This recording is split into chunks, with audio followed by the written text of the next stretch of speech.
Right. So in this occasion, I would like to present material about TEYL, that is the characteristics of children and how they learn.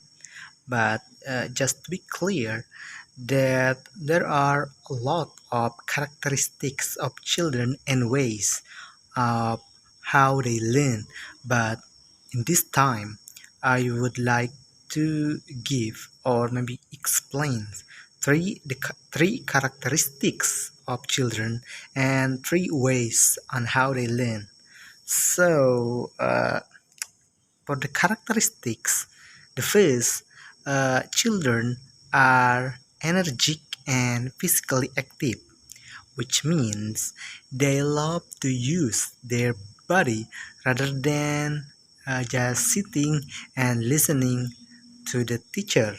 So, if you are a teacher, it's better for you to give them an activity of learning that use their body, like maybe walking or doing some sport in the class or maybe something like that.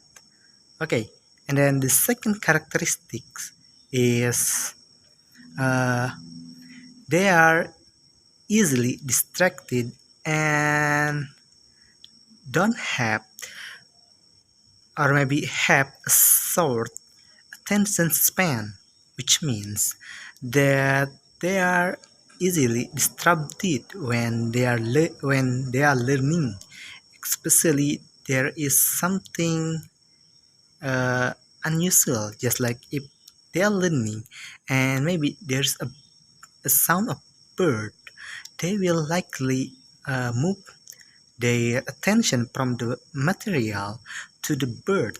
Why? Yeah, because that is their characteristics.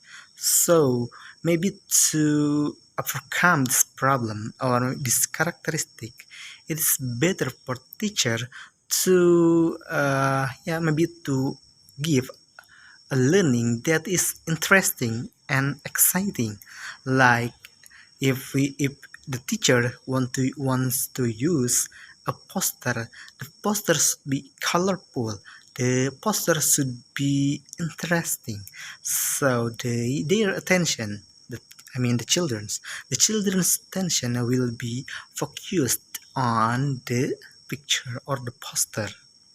uh, okay, and then for the last, I mean it is not last, but last characteristic that I want to explain is they are social and leaning to relate to others, which means they love to interact with other, other children.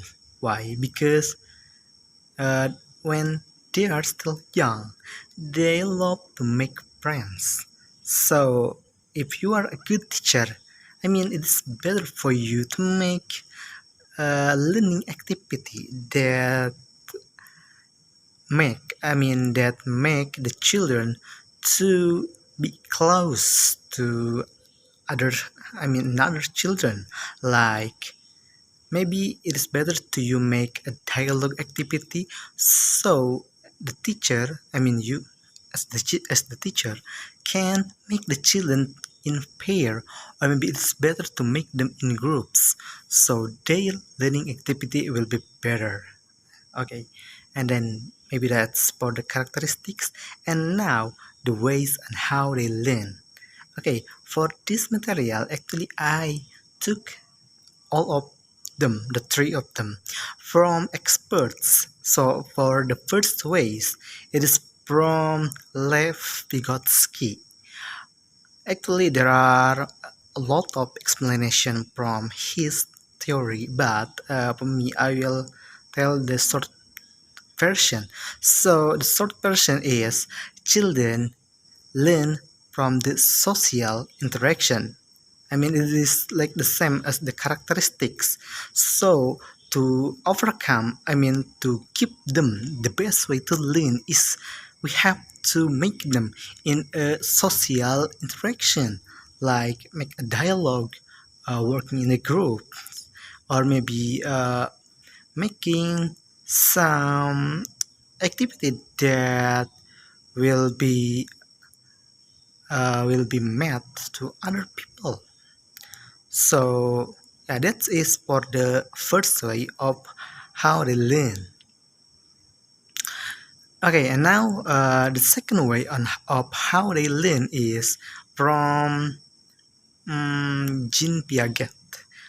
Uh, his theory is that children are learning from their surroundings, things.